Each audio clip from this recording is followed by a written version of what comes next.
அனைவருக்கும் வணக்கம். ஒருவர் சினிமாவில் நுழையணும்னா சுக்கிரன் வலுவாக இருக்கணும். அதே சமயத்தில் சினிமாவில் எழுத்தராக வர வேண்டும் என்றால், ஸ்கிரிப்ட் ரைட்டராக வர வேண்டும் என்றால் 3ஆம் இடமும் புதனும் வலுத்திருக்க வேண்டும். இந்த நிலையில் ஒருவர் சினிமாவில் ஸ்கிரிப்ட் எழுதுவராக வருவார். எழுத்தில் ஒருவர் முன்னணியில் வரும் எழுத்தின் மூலம் ஒருவர் புகழ் பெற வேண்டும் என்றால் அவருக்கு புதன் வலுவாக இருக்க வேண்டும். இந்த நிலையில் அந்த புதன் 3ஆம் அதிபதியுடன் தொடர்பு கொள்ளும் நிலையில் அந்த ஜாதகர் எழுத்து சம்பந்தப்பட்ட துறையில் முன்னே வருவார். எந்த விதமான எழுத்து, உதாரணமாக டாக்குமெண்ட் ரைட்டர், 10 எழுத்துரு எல்லாத்துக்குமே பார்த்திங்கன்னா அந்த எழுத்துன்னு வந்துட்டாவே புதன் தான்.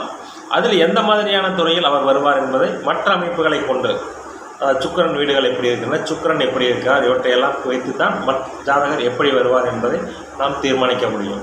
சரி, இதை ஒரு உதாரண ஜாதகம் கொண்டு விளக்கலாம்னு பார்த்தா, இந்த ஜாதகர் பிறந்தது பார்த்திங்கன்னா 28/6/1989 8:58 PM அளவில் பிறந்திருக்கார். கும்ப லக்னம், மகர லக்னம், மேச ராசி, அஸ்வினி நட்சத்திரத்தில் பிறந்திருக்கார். லக்கணத்துக்கு 2ஆம் இடத்தில் சனி, 4ஆம் இடத்தில் சந்திரன், 5ஆம் இடத்தில் குரு புதன், 6ஆம் இடத்தில் சூரியன், 8ஆம் இடத்தில் கேது, 12ஆம் இடத்தில் சனி. இதுதான் இந்த ஜாதகத்தின் கிரக அமைப்பு. இந்த ஜாதகருக்கு பார்த்தீங்கன்னா, அதாவது லக்னத்தை இருபெரும் சுபர்கள் பார்க்கிறார்கள். சுக்கிரனும் குருவும் லக்னத்தை பார்க்கும் நிலையில் லக்னாதிபதி சனி குருவின் வீட்டில் சுபத்தன்மையுடன் இருக்கிறார். எனவே லக்னாதிபதி நன்றாகவே இருக்கிறார்கள். சுக்கிரன் அங்கே நீச்ச செவ்வாயுடன் இணைவது போல் தோன்றினாலும் அந்த சுக்கிரன் 8 டிகிரி விலகி இருக்கிறார். தானும் சுயத்தன்மை இழக்கவில்லை. செவ்வாயும் அங்கே ஓரளவு சுபத்தன்மை அடைகிறார்.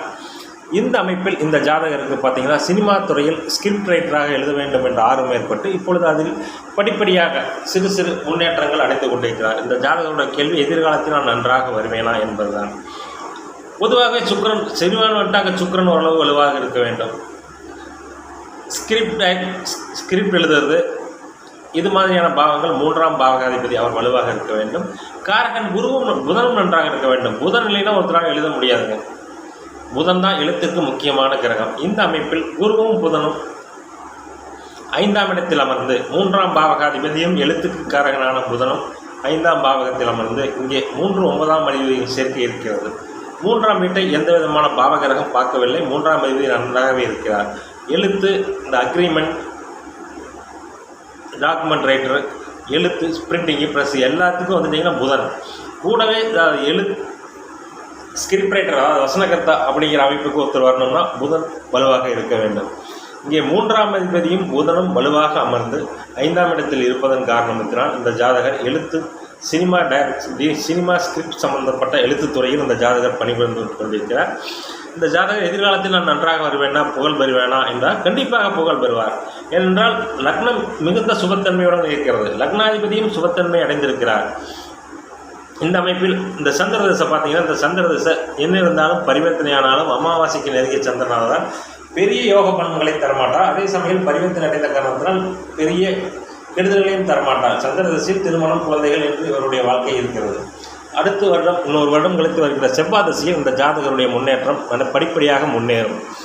ஏனென்று கேட்டால், செவ்வாய் அங்கே ராசிநாதனமாகி 4ஆம் இடத்தோடு பரிவர்த்தனை அடைந்திருக்கிறார். அந்த செவ்வாய் தசையில் ஜாதகர் நிலம் சம்பந்தப்பட்ட வகைகளில் வாங்குதல் போன்ற பலன்கள் இந்த ஜாதகருக்கு நடக்கும். அதே சமயத்தில் செவ்வாய் திசை இந்த சார்ந்திருக்கிற இந்த துறையில் இந்த ஜாதகர் மிக ஒரு நல்ல உன்னத நிலையை அடைவார் என்பதில் எந்த விதமான மாற்று கருத்தும் இல்லை. அதே அடுத்து வருகின்ற ராகு திசையில் இந்த ஜாதகர் வெளி உலகத்திற்கு அடையாளம் காட்டப்படுவார். எப்பவுமே ஒரு ஜாதகத்திற்கு ராகு நல்ல நிலையில் இருந்தால் ராகு திசையில் தன்னை வெளி உலகத்திற்கு அந்த ராகு பிரமாண்டப்படுத்தி காட்டுவார். இங்கே ராகு சனியின் பார்வையில் இருக்கிறது என்று கும்பராகு என்று எடுத்துக்கொள்ளாதீர்கள். அதாவது கும்பராகுவாக இருந்தாலும் டிகிரி அடிப்படையில் அவர் குருவின் பார்வையில் இருக்கிறார். லக்னாதிபதி 12ஆம் இடத்தில் சுபத்தன்மை அடைந்துதான் ராகுவை பார்க்கிறார். பாவத்தன்மை அடைந்து பார்க்கவில்லை. எனவே இந்த கும்பராகு இந்த ஜாதகரை கண்டிப்பாக 3ஆம் அதிபதியின் தொடர்பை பெற்ற இந்த ராகு டிகிரி வைஸ் பார்த்தீங்கன்னா, குருவுக்கு ராகுக்கு 5 டிகிரி வித்தியாசத்தில் குரு ராகுவை பார்ப்பார். குரு மிதனத்திற்கு செல்லும் நிலையில் இருக்கிறார். ராகு அப்போ தான் கும்பத்துக்குள் நுழைஞ்சிருக்கார். இது போன்ற அமைப்புகளில் டிகிரி அமைப்புகளில் பார்வையை நுணுக்கமாக ஆராய வேண்டும். இங்கே 2ஆம் இடத்துல கும்பராக போய்ட்டு சனியின் பார்வை பார்த்து தான் கெடுத்துட்டார் அப்படின்னு நினைக்கக்கூடாது.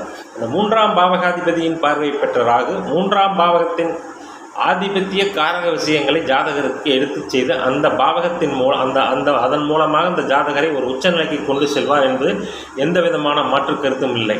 ராகு திசை இந்த ஜாதகருக்கு மிக உன்னத திசை. ராகு திசை இந்த ஜாதகர் பிரபலம் அடைவார். ஒருவர் பிரபலம் அடையணும்னா 3 லக்னாதிபதிகள் வலுத்திருக்கணும். இங்கே எல்லா அமைப்புகளும் நன்றாக இருப்பதால், அதாவது அவருடைய பெயர் வெளியும் தெரியவில்லாதவர்களுக்கு இந்த ஜாதகர் முன்னேற்றம் அடைவார் என்பதில் மாற்று கருத்து இல்லை. அதே போல் மன வாழ்க்கையும் இந்த ஜாதகருக்கு நன்றாகவே இருக்கும். ஏனென்றால் 7ஆம் இடத்திலேயே செவ்வாய் இருந்தாலும் அந்த செவ்வாய் பரிவர்த்தனையாக 7ஆம் இடத்தில் சுக்கிரனோடு இணைந்திருக்கிறார். எனவே திருமணம், புத்திரபாக்கியம் போன்ற விஷயங்களில் இந்த ஜாதகருக்கு எந்த விதமான தடையும் இல்லை. சந்திர திசை இந்த ஜாதகருக்கு சற்று சுமாராகத்தான் போய்கொண்டிருக்கிறது. ஏனென்றால் அவர் திக்பலம் அடைந்தாலும் பரிவர்த்தனை அடைந்தாலும் அமாவாசைக்கு நெருங்கிய சந்திரனாக ஒரு கிரகம் சுபத்தன்மை அடைந்து பரிவர்த்தனை அடைவதற்கும் பாபத்தன்மை அடைந்து பரிவர்த்தனை அடைவதற்கும் நிறைய வித்தியாசங்கள் இருக்கிறது. அதை நாம் முதலில் உணர்ந்து கொள்ள வேண்டும். இந்த அமைப்பில் 3ஆம் பாவகாதிபதி ராகுவின் பார்வையில் இருப்பதாலும் 3ஆம் பாவகாதிபதியும் புதனும் 5ஆம் இடத்தில் அதிர்ஷ்டஸ்தானங்கள் என்று சொல்லக்கூடிய 5ஆம் இடம் ரொம்ப வளர்த்திருக்கிறது. அதனால அந்த ஜாதகருக்கு ஆண் குழந்தைகள் இருக்கிறார்கள். குரு இருப்பதாலும் இந்த ஜாதகர் எழுத்துத் துறையில் மிக உன்னத அடைவார் என்பதில் எந்த விதமான மாற்று கருத்தும் இல்லை. இதனால் எழுத்துக்கு காரகமான புதன் எப்பொழுது எந்த நிலையில் தன்னுடைய காரக ஆதிபத்திய விஷயங்களை செய்வார் என்பதற்கு இந்த ஜாதகம் நல்ல உதாரணம். நன்றி, வணக்கம்.